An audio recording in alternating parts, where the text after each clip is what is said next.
President Trump keeps hinting at regime change in Iran, even urging Iranians to take action. When we are finished, take over your government. It will be yours to take. But can a country legally go to war just to topple another government? The UN Charter is crystal clear.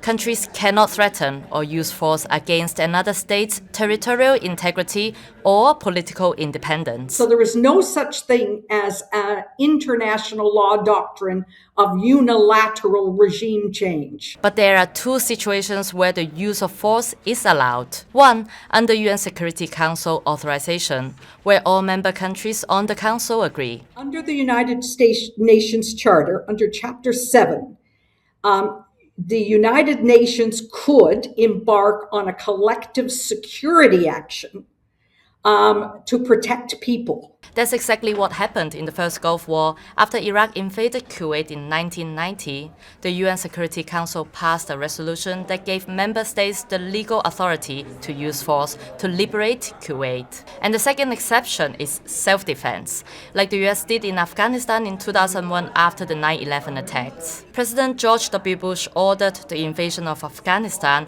saying the US had to dismantle terrorist networks and prevent future attacks, framing it as a lawful act of self-defense. There's been a big debate as to whether there should be Security Council resolutions authorizing removals of regimes that pose fundamental threats to their own citizens. The US invasion led to a regime change in Kabul, at least until 2021, when the Taliban returned to power. But we can see with the experience of Libya, of Iraq, of Afghanistan, what goes wrong when regime changes are attempted. But back to Iran, Trump now says the strikes are also self-defense. He insists the country is developing missiles that could soon hit the US. But soon could mean many things, and experts strongly challenge that claim. There has to be that kind of evidence that somebody's about to push a button, and it would have to be instant, overwhelming, leaving no choice of means and no moment for deliberation. And I have not seen any such evidence. But what we see now is the US president keeps shifting his reasons for going to war with Iran.